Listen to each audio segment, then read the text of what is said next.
Яг няра хүүхдийн хамарт одоо нусахаар бид нар ингээд хөвөө имэрж байгаа л тий ингэж ухаж авдаг.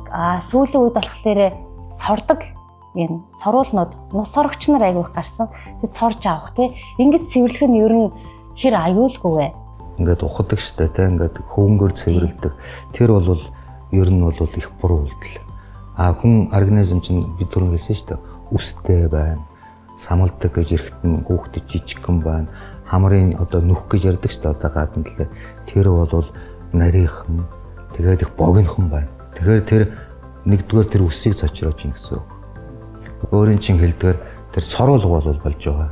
Одоо энэ ер нь клиникийн практикт харах гэсэн гол арчилгаа бол хүүхдийг зөв хөхүүлэх, байрлал зөв хөхүүлэх, ахуулцаж болохгүй баг тийм ээ.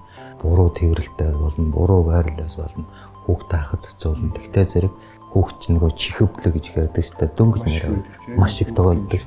Чих өвдөд хатгалаа. Тэгэхээр зөв хөхүүлж явах. Байрал их чухал байдаг.